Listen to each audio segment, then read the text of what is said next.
Welcome back to Unboxing Barbie podcast and to a very special segment of Unpacking the Hope Chest. Today is November 26th, and it's a hard day, but it's also a day that deserves to be celebrated.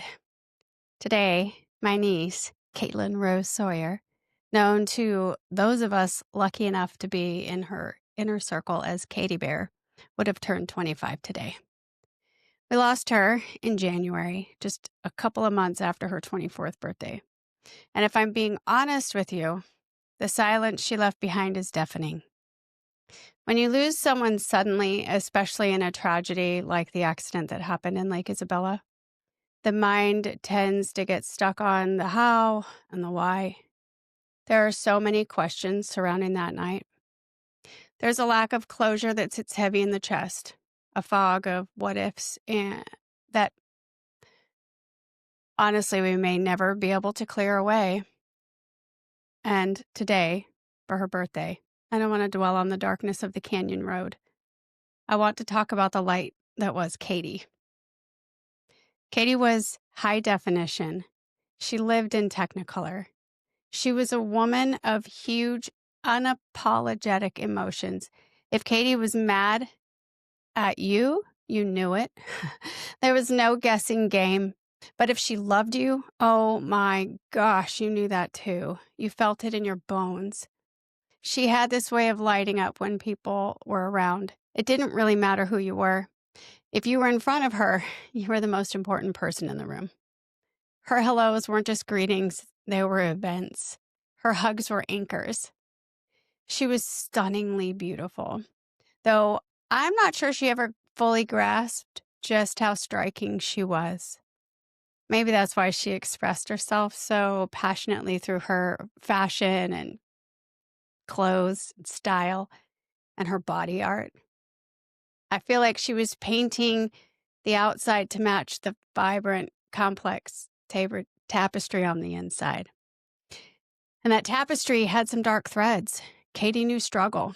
She overcame hurdles in her development, she faced down bullies, and she knew what it felt like to be on the outside. And instead of letting that harden her, she used it to become a shelter for others. Nowhere was this more obvious than at the local VFW. Katie's grandpa was a veteran, and she had a heart that beat specifically for those who had served. She hated the idea of a veteran being lonely. So she didn't just volunteer, she poured her life into them. She made them feel seen. She made them feel special. I was so honored at how many veterans attended her celebration of life.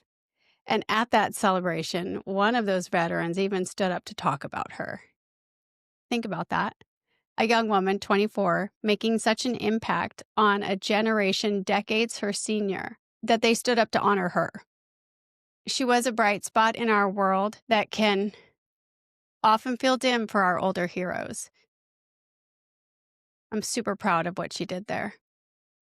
And they say you can judge a person by their friends, and at Katie's service, more than one human referred to her as their best friend. Not just a friend, a best friend. And that speaks volumes. Now, I need to be brutally honest with you here because she was so young and because life moves so fast. There are gaps in my knowing of who she was. And those gaps are really hurting my heart today. I fell into the trap with my nieces and nephews that we all fall into, I think. The arrogance of assuming we have time. I thought I had decades to deepen our relationship. I thought I had a lifetime to watch her grow into herself and to have those long adult conversations and to really get to know her soul.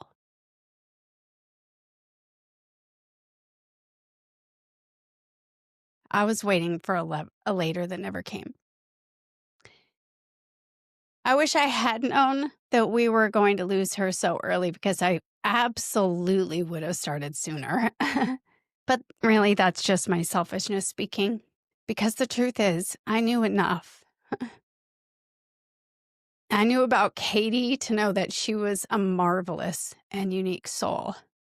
I know that she loved strawberry shortcake for dessert and that green was her favorite color.